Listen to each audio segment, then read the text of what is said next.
ഒരു മുമ്പേലാണെങ്കിൽ അലീനയെ മകളായി അംഗീകരിക്കാൻ സ്റ്റാലിനോട് ആവശ്യപ്പെടുകയാണ് നമ്മുടെ ഔതക്കുട്ടി.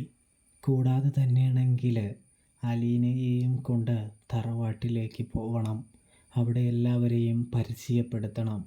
കൂടാതെ അലീനയ്ക്ക് നഷ്ടപ്പെട്ടു പോയ സ്നേഹം നീ നൽകണമെന്നും ഔതക്കുട്ടി സ്റ്റാലിനോട് പറയുമ്പോൾ, തീർച്ചയായിട്ടും അപ്പച്ച, അതിനുവേണ്ടി തന്നെയാണ് ഞാൻ ഈ പരിശ്രമിച്ചു കൊണ്ടിരിക്കുന്നത് എന്ന് പറയുന്നു.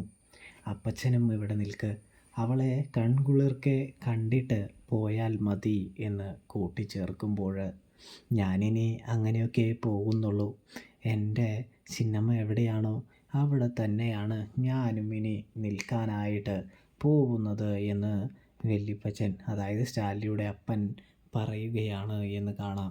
കൂടാതെ അധികം വൈകാതെ തന്നെ നീ അലീന മകളാണെന്നുള്ള കാര്യം എല്ലാവരോടും പറയണം, അതായിരിക്കും ഏറ്റവും ഉത്തമമെന്നും നമ്മുടെ സ്റ്റാലിയോട് ഔതക്കുട്ടി പറയുമ്പോൾ, ഞാനത് അവളെക്കുറിച്ച് സംസാരിച്ചു. പക്ഷേ ആർക്കും എതിർപ്പോ കാര്യങ്ങളോ ആരും എതിർപ്പോ പ്രകടിപ്പിച്ചില്ലെങ്കിൽ, പ്രശ്നങ്ങളൊന്നും ഇല്ലെങ്കിൽ അവൾ എന്നെ പപ്പ എന്ന് വിളിക്കാമെന്ന് പറഞ്ഞിട്ടുണ്ട്. അതിനുശേഷം മാത്രമേ പപ്പ എന്ന് വിളിച്ചു തുടങ്ങുകയുമുള്ളൂ എന്നവൾ പറഞ്ഞു എന്ന് പറയുമ്പോൾ, അവൾ നല്ല മാന്യതയുള്ള കുട്ടിയാണല്ലോ അപ്പോൾ എന്ന് പറയുമ്പോൾ, സ്വത്തിനു വേണ്ടി യാതൊരു ആർത്തിയില്ലാത്ത പെൺകുട്ടിയാണല്ലോ എന്ന് പറയുന്നത് കാണാൻ കഴിയും.